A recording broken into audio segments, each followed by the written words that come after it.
Shavua Tov. I'm recording this on Motzei Shabbat, Parashat Pekudei, during the Shiva for Chaim Meir ben Moshe. And I'm wearing this tie, which I wore on Shabbat.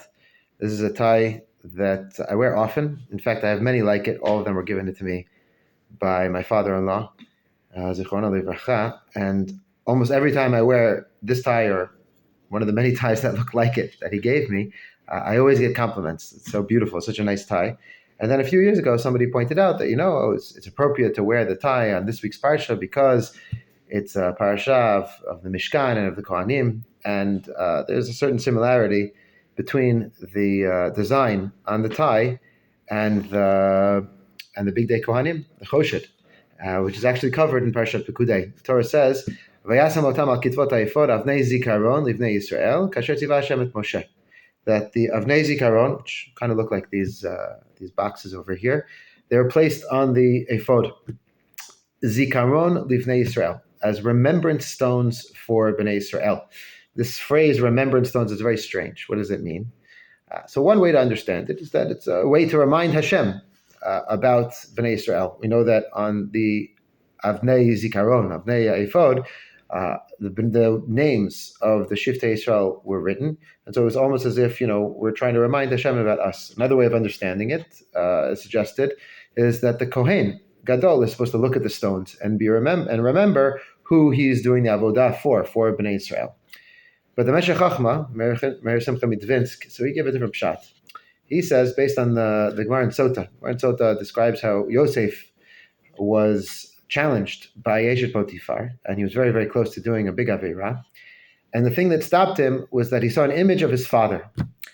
And it wasn't just the image of his father, it was what his father was saying.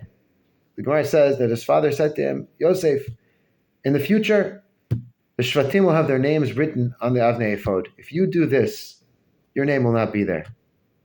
And the idea there is to remind us about who we are and who we were.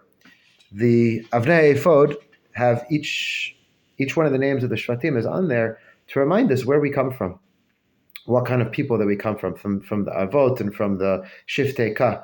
And that's supposed to inspire us to behave better, to strive for more, because we realize that where we came from.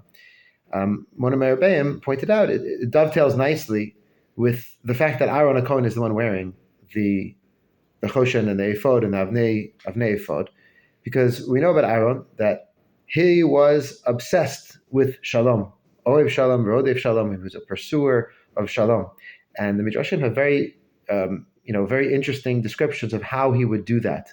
And one of the most beautiful descriptions is that if he saw somebody behaving badly, somebody doing something that they shouldn't be doing, he wouldn't go over and rebuke them. He wouldn't say, why are you doing that? I caught you. It's terrible that you're doing this. Instead, he would take him out for coffee. He would sit with him. He would schmooze with him. And he wouldn't have to bring up what the person did. He would just sit with him, spend time with him.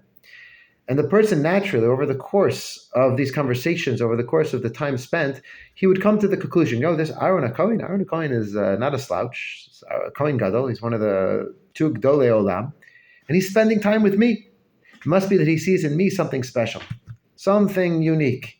How can I continue on this path that I'm going if Aaron is spending time with me? It's pasnisht. It's not right. That's a different way of influencing people, not through rebuke, but rather through showing them that there's something special, some spark inside of them that really is worth celebrating, is worth respecting. And by placing the Avnei Zikaron, Avnei Ephod, on the Ephod of the Kohen Gadol, it reminds us that we are something special. We don't have to be rebuked. We just have to be shown to our faces, you come from such great stock. You come from something incredible. You are in turn incredible. And I think this derech, this approach of influencing people is extremely powerful because it doesn't rely on guilt. It doesn't rely on shame. It doesn't rely on anger, but rather simply showing the other person that you value them.